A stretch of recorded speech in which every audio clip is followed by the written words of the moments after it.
Well, welcome everyone. We are back for another World Parkinson Congress, exercising your way to Barcelona. Except this time we're not going to do too much exercising, except for maybe my mouth and my brain, which is also good to work out. We're going to talk about travel tips and traveling planning and how to get there and how to do things on the way, just getting you prepared for the trip. So if you haven't checked out the videos already, I have done several exercise videos to get you prepared for that, but now we're going to talk about traveling. So today I have with me a very special friend. In fact, I consider her a family member.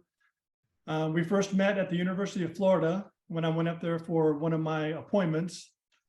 And she took one look at me and she said, boy, this guy really needs some help. So she moved to Tampa a few years ago, and ever since then, we've been getting together and doing a lot of special things. So Meredith, please introduce yourself. Hello, everybody. My name is Meredith DeFranco. I am a physical therapist. I was fortunate enough to work at the Norman Fixell Center for Neurologic Disorders when I lived in Gainesville, Florida for almost 10 years with Dr. Oken's brilliant team. But as Jon said, we relocated to Tampa in the summer of 2019, and we have been hitting the ground running ever since, trying to make the Parkinson community in our area stronger. So Jon and I spearheaded a project that we have become to be known as PD Life, which stands for Lifestyle Information, Fitness, and Empowerment. And that is under the Parkinson Life Corporation nonprofit organization. So each week we work together, we exercise, we disseminate information in the community, and we continue to drive change in the Tampa Bay region. So together we are very excited to continue to grow and participate in activities in Barcelona this summer. And today we want to help you begin to think about what you need to do to get ready for your trip. So today again, we're going to talk about travel tips, and we're going to break this up into two different videos. One, we're going to talk about planning your trip, and then the other one, second video, will be about taking the trip. So let's if you're ready, Meredith, we'll get started. So we're going to talk about, again, planning your trip, and maybe somebody there out there that wants to go to Barcelona, maybe they'll need a travel partner. If they don't have a care partner that's going with them, maybe they'll want to enlist somebody. Is that correct? Yes, I think if you are traveling with Parkinson's disease, you have a lot of things you need to consider to keep yourself safe, well, and good, and especially, most importantly, so you can enjoy the trip. Trips are more fun when you have a person to travel with you. So if you can enlist a friend or a travel partner to come along, we think this is the best way to attack planning your trip to Barcelona. Yeah, I have several friends that one's going to enlist her sister trying to go, and other family members, but I'm sure there'd be some people, hopefully, that would want to go to Barcelona and have a trip. Absolutely. And have some fun. We've got my mom going, and her new boyfriend is going. They both signed up to be volunteers, and awesome. The more people we tell about it, the more people get excited, and it's such a wonderful conference. And yeah, it's going to be great. It's going to be awesome. It's going to be and so awesome. We're also for my wife and I, we're planning on maybe going a couple of days early to see to Barcelona, and maybe doing something afterwards. It all depends on what you can do. So that leads me into picking your dates for travel. Right now is the time to start booking your trips and booking your travel. So we need to talk about your flights and what we need to do with that. Yes, considering how long the travel is going to be based on where you live in the world. This is a World Parkinson Congress, so people are coming from all over the place. And if you have Parkinson's disease, you need to consider how long can you sit on a plane? Can you sit on a plane for 3 hours, 4 hours, 6 hours? Do you need to plan to have a day to rest in between your very long flights? For example, if you lived in California, maybe you would want to stay a night over in New York so that you could recoup from the extended periods of time sitting on such long flights. So if you sit down and map out the congresses between July 4th and July 7th, maybe you need to take a couple days to get there. And then also maybe do you need an extra day on the back end to recoup on before you head home? So searching flights that can accommodate what you need, but then B, maybe the flights that have the most direct paths as well. Correct. Yeah. When I've taken trips before, I know that it kind of toss, that knocks me for a loop a little bit traveling over there. So getting there a day ahead of time, would help me out for sure. Especially with jet lag. If you need to Yes. head to your hotel and crash, give yourself time to adjust to the jet lag and the hour time differences and getting yourself on your medication schedule again. Right. Pre-planning is most important. Yes, and now about picking your airline. So there's lots of different things with picking your airline. Yes, which airline will be most accommodating for your needs? Which airlines will give you direct flights, as we said? Which airlines will enable you to upgrade your seats? Which airlines will allow you to pre-board because of your Parkinson's, if you let them know ahead of time that you have a disability? Are you able to get yourself set up for a TSA pre-check so that you have less time waiting in line when you get to the airport? Yes. A very important part, you have Parkinson's disease. If you have mobility deficits, it would certainly be to your benefit to call your airline ahead of time to arrange transport through the airport. Having a ride to get you through the airport to avoid somebody knocking into you, having to carry your luggage, having to consider carrying your assistive devices. You get picked up at the door, they breeze you through security, and they will drive you straight to your gate. You don't need to be, this is not a time to be a hero. This is a time to be safe, get from point A to point B with the least amount of stress you can possibly have. So call your airline ahead of time and ask them about transportation. Exactly. And if you can't afford an upgraded seat, I would advise to do that. Because more room is always better. Absolutely. Thinking about being able to get up and stretch your legs. These are long flights. The longer you sit, if you have rigidity from Parkinson's disease, you want to be able to get up and stretch as much as you can. Exactly. And so here I'm going to add, as we do these videos, I'm going to have several of my friends, the World Parkinson Congress ambassadors, give us some tips. And so my first tip is from AC, who is an ambassador with us. And he talks about when you're boarding or the pre-boarding, they always ask if there's people that need help getting on board, need a little bit more time to get on board. Don't be shy about it. Don't worry about what anybody else thinks. Just do it. Just get on the airplane, get on early, get yourself settled. It's the best way to do it. But don't be. Yes, you're not standing there in the aisle being stressed because maybe you move more slowly. You're worried about getting your bag in the overhead bin if there's not 20 people behind you rushing and sighing and nudging you along. Give yourself time. Exactly. And there'll be people around. There'll be people around there. Either the flight attendants will help you with your bags if you need it. But take advantage of this. It's there to be used. Also asking for help. Like we said, this is not the time to be a hero. If somebody offers to help you put your bag in the overhead bin, do it. Just say yes. Say yes to help and support. There are kind people left in the world. There are, yes. And we're talking about seat selection too. What helps with that? Yes. Well, things to consider based on your personal needs. There's no right or wrong answer here. It's just more what does Parkinson's impact in your life? Does Parkinson's cause you to have rigidity? If you have stiffness, you probably want to be on an aisle seat so that you can get up and move around. If you have any urinary issues such as incontinence or frequency, you're probably going to want to be on an aisle so that you can get up and go to the restroom as often as you need without being stressed out crawling over your other passengers. Cramping, pain, these are all symptoms that might benefit from sitting on an aisle so you have easy access to walk up and down.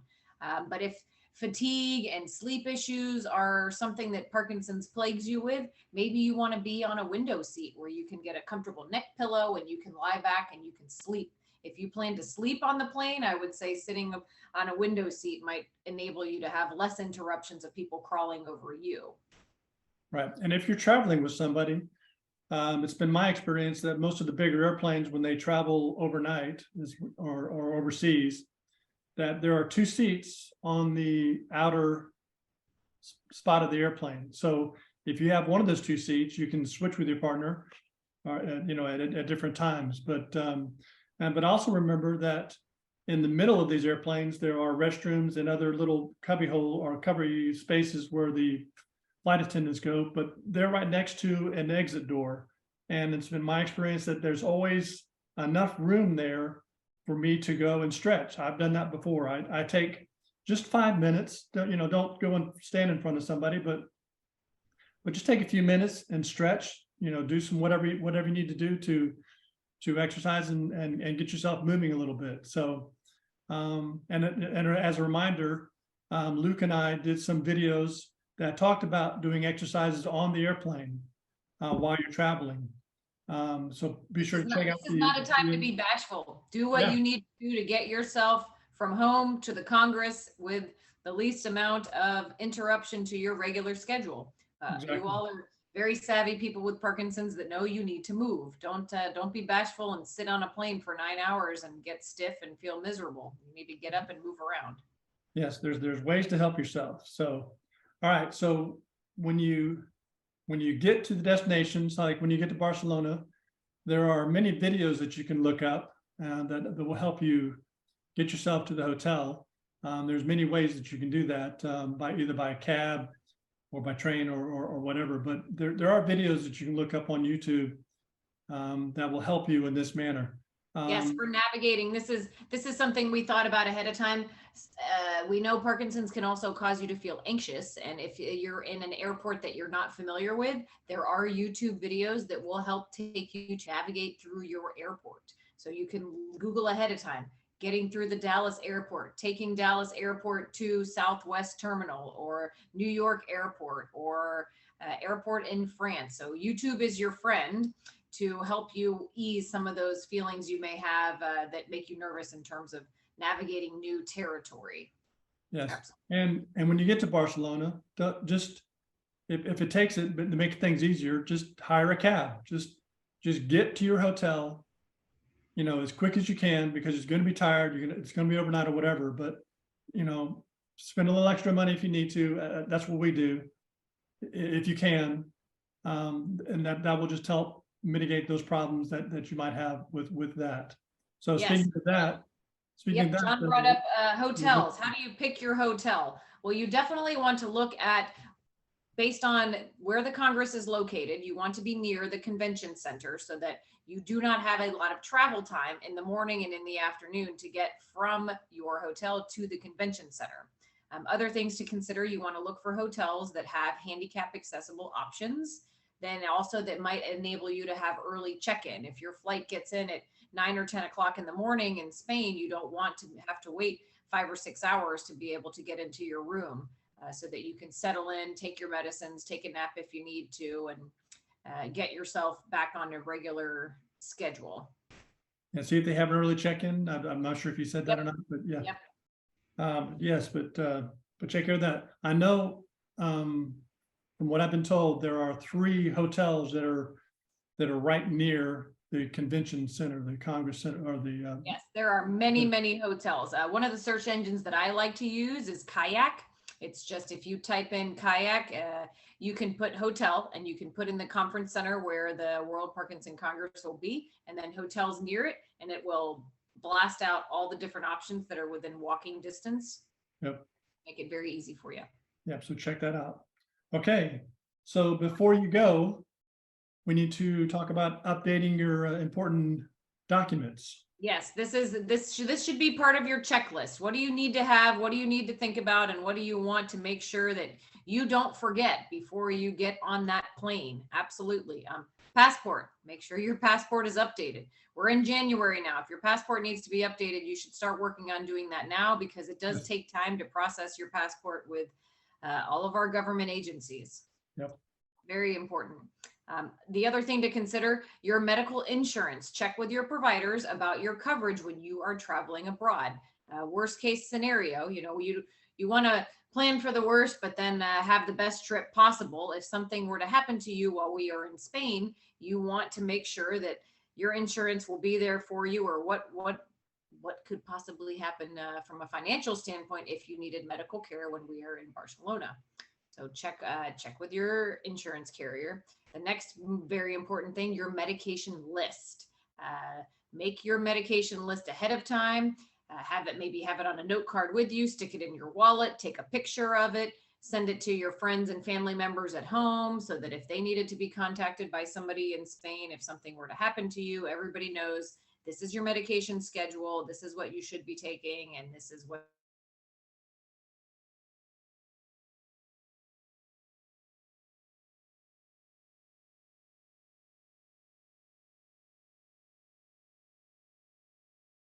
There is another really amazing kit that I actually have one sitting here at my desk because my desk is all about PD life. We all have ours. These are called the Aware and Care Kits from the Parkinson Foundation.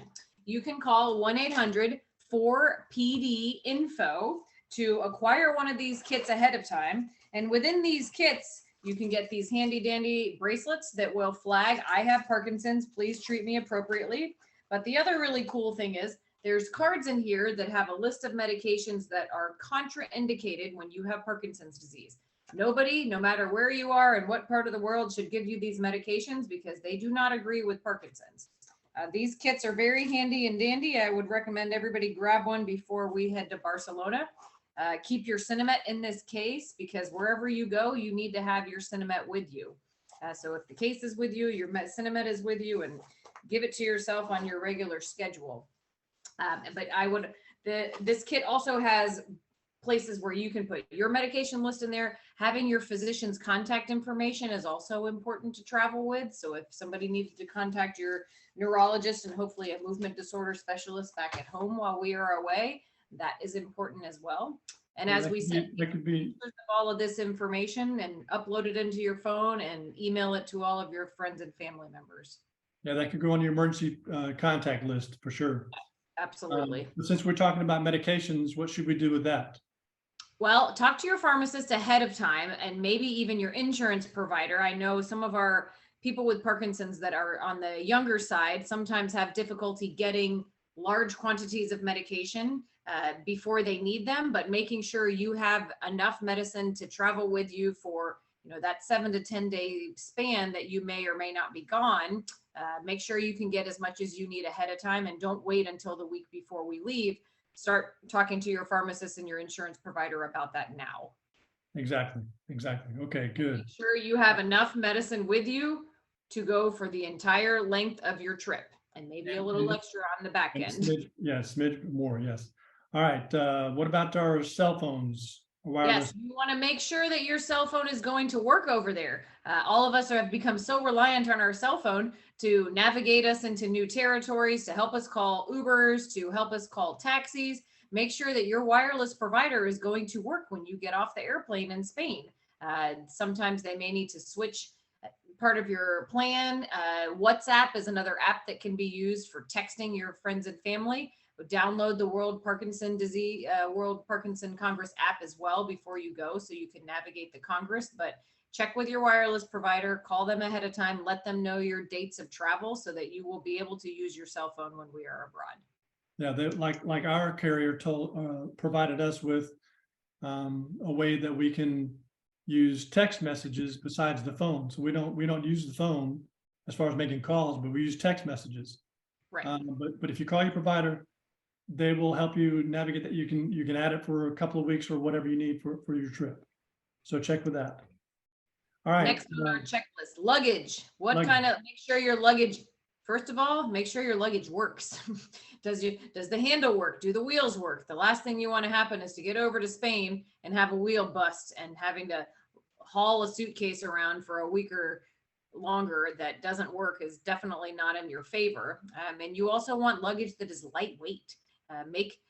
Do not overpack. Do not plan to overpack, and make sure that your luggage is accessible and isn't going to be something that zaps more of your energy than the travel is going to by itself.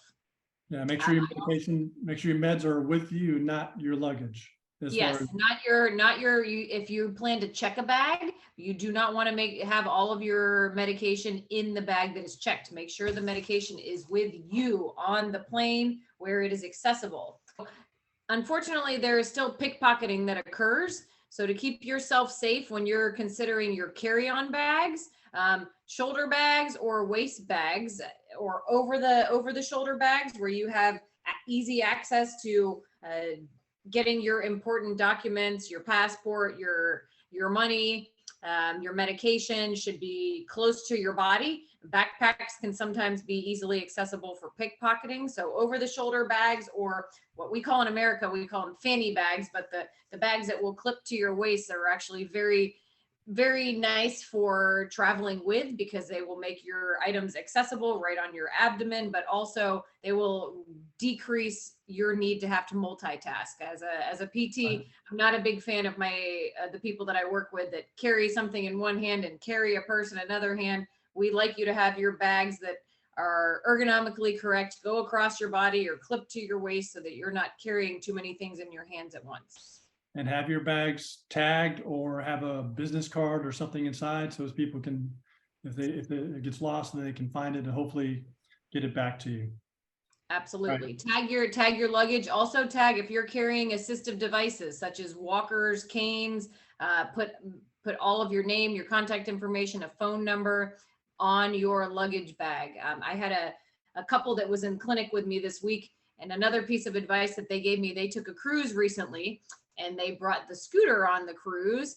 And at some point in time, the scooter stopped and the key slid over deck. But this man's wife was so clever that she said, I had packed a spare key to the scooter. And I can't say that that's something I would have thought about when planning for a trip, but he's so clever. I would happy to share that with you all now. If you have extra keys to your scooters or your powered assistive devices, please pack them. Exactly. It would be very sad to travel all the way across seas with a scooter and not have it work for you.